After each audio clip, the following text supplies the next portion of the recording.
গণপ্রজাতন্ত্রী বাংলাদেশ সরকারের মাননীয় প্রধানমন্ত্রী দেশনায়ক জনাব তারেক রহমানের নির্বাচনী প্রতিশ্রুতি অনুযায়ী আমাদের যে নির্বাচন তফসিল ছিল সে তফসিলে ৩১ দফার অংশ হিসেবে দেশনায়ক জনাব তারেক রহমান ইতিমধ্যে ঘোষণা দিয়েছেন। নির্বাচনের পূর্বে ঘোষণা ছিল যেটি যে সারা বাংলাদেশে ২৫ কোটি গাছ রোপণ করা হবে। সেই বৃক্ষরোপণের অংশ হিসেবে আমরা এই ধামরাই পৌরসভাব্যাপী আজকে আমাদের এই বৃক্ষরোপণ কর্মসূচি শুরু করেছি।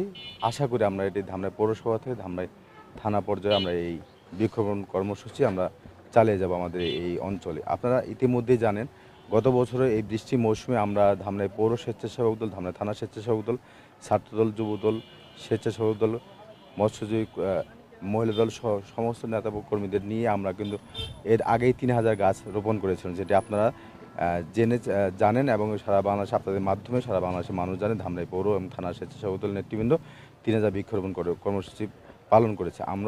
এবারও আমরা এই দেশনায়ক জনাব তারেক রহমানের আহ্বানে সাড়া দিয়ে বাংলাদেশে ২৫ কোটি বৃক্ষরোপণের কর্মসূচি যে ডিক্লারেশন তিনি দিয়েছেন, আমরা তারই অংশ হিসেবে আমাদের ধামরাই পৌরসভার ৯টি ওয়ার্ডে আমরা এই কর্মসূচি শেষ করে আমরা থানা পর্যায়ে আমাদের এই নেতৃবৃন্দ ছড়িয়ে যাবে বলে আমরা মনে করি।